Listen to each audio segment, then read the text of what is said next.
जय श्री कृष्णा। पुरुषोत्तम भगवान की जय। मित्रों, आज हम आपको 25वें अध्याय की पावन कथा को श्रवण कराने जा रहे हैं। राजा दृढ़धर्मा ने पूछा कि हे ब्राह्मण, पुरुषोत्तम मास के व्रत और उद्यापन को कैसे करना चाहिए। तो वही उद्यापन की विधि को बताते हैं कि पुरुषोत्तम मास के उद्यापन की विधि के लिए संपूर्ण प्रकार से व्यवस्थाओं को करना चाहिए, ब्राह्मणों को बुलाना चाहिए और प्रातः काल उठ करके इस व्रत के उद्यापन को करने के लिए पुरुषोत्तम मास के कृष्ण पक्ष की चतुर्दशी, नवमी अथवा अष्टमी तिथि को उद्यापन करना चाहिए और इसके लिए सदाचारी ब्राह्मणों को बुलाना चाहिए और इसके साथ में ब्राह्मणों को सपत्नीक भोजन कराना चाहिए। यथाशक्ति अपने धन के अनुसार 5 ब्राह्मणों को, 7 ब्राह्मणों को या अधिक से अधिक ब्राह्मणों को भोजन कराना चाहिए। सर्वतोभद्र मंडल के ऊपर भगवान का चांदी का, तांबा, मिट्टी इत्यादि से शुद्ध कलश स्थापित करना चाहिए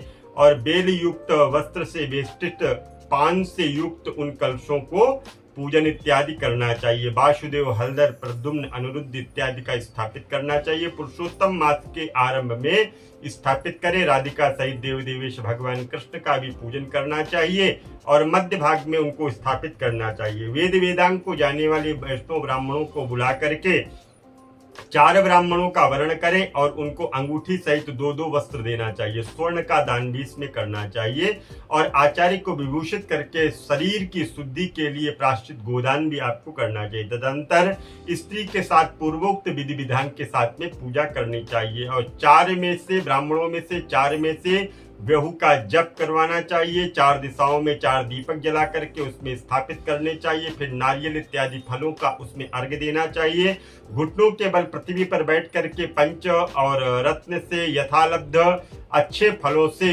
दोनों हाथों में लेकर के श्रद्धा के साथ स्त्री के साथ भगवान विष्णु का स्मरण करते हुए उन फलों के अर्घ्य इत्यादि को देना चाहिए और भगवान से प्रार्थना करनी चाहिए, हे पीतांबर को धारण करने वाले देव देवाधिपति, राधिका के साथ रमण करने वाले भगवान, इस प्रकार भक्ति के साथ राधिका के सहित पुरुषोत्तम भगवान को नमस्कार करते हुए चतुष्ट नाम मंत्रों से तिल की आहुति इत्यादि देना चाहिए और अन्य मंत्रों के साथ शोभायमान सिंहासन पर स्थित अंतर्ज्योति स्वरूप बंसी का शब्द अत्यंत मोहित ब्रज स्त्रियों के साथ घिरे हुए वृंदावन में अत्यंत शोभायमान राधिका के सहित कौस्तुभ मणि से चमचमाते हुए शोभायमान रत्नों से जड़ित कुंडल को धारण करने वाले आप नवीन पीतांबर को धारण किए पुरुषोत्तम मास का ध्यान करना चाहिए और इसमें सैयादान इत्यादि का भी विधान बताया गया। सभी सपत्नीक आचार्य को सैयादान विधान भी करना चाहिए।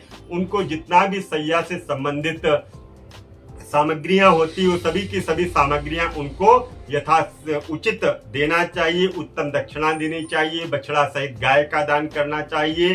सुशील गौ को घंटा आभूषणों से युक्त होकर के दान करना चाहिए। तांबे का पीठ, सुवर्ण का श्रृंग, चांदी के खुर भूषित करके घृत पात्र देवे और उसी प्रकार तिल पात्र भी देवे। स्त्री और पुरुष को पहनने के लिए उमा महेश्वर को जान करके वस्त्र इत्यादि देना चाहिए, 1 जोड़ा देवे और यथाशक्ति आयु की चंचलता और विचरता के अनुसार वैष्णव ब्राह्मणों को श्रीमद् भागवत का दान करना चाहिए। देरी न करें।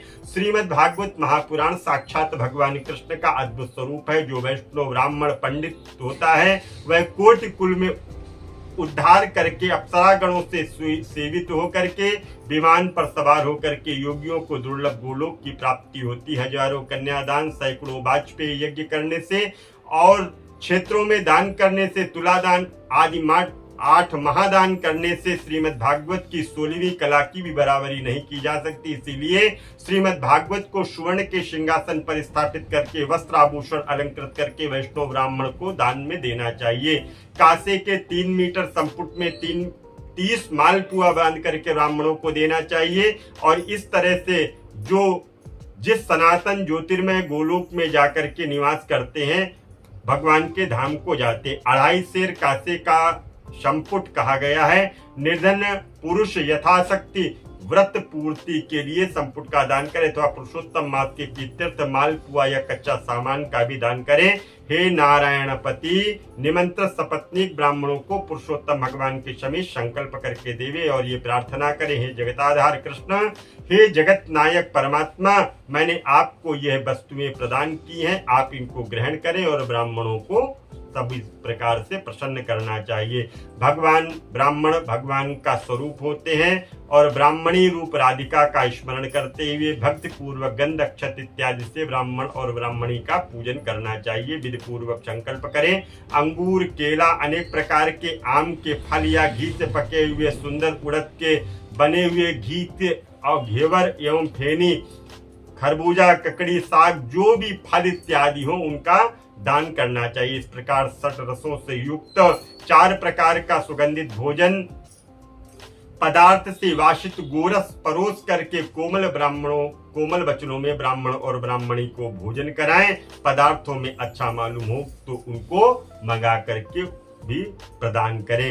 इस प्रकार से आप भगवान का पूजन करें और भगवान का स्मरण करते हुए अन्न इत्यादि का दान करें। इस तरह से जो भी नारायण भगवान का यह पुरुषोत्तम मास का उपवास उद्यापन करता है, श्री नारायण कहते हैं जो श्री कृष्ण भगवान का प्रिय पुरुषोत्तम मास व्रत विधि पूर्वक करता है, इस लोक में समस्त प्रकार के सुखों को भोग करके पाप राशि से मुक्त होकर के पूर्व पुरुषों के साथ गोलोक की ओर जाता है। तो हमने आपको आज 25वें अध्याय की कथा संक्षेप में श्रवण कराई है।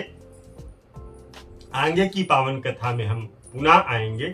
तब तक के लिए दीजिए इजाजत। किसी भी प्रकार का कोई पूजन पाठ या अनुष्ठान से संबंधित जानकारी चाहते हैं तो संपर्क करें। पुनः मिलूंगा नए वीडियो में। तब तक के लिए सभी को जय श्री कृष्ण।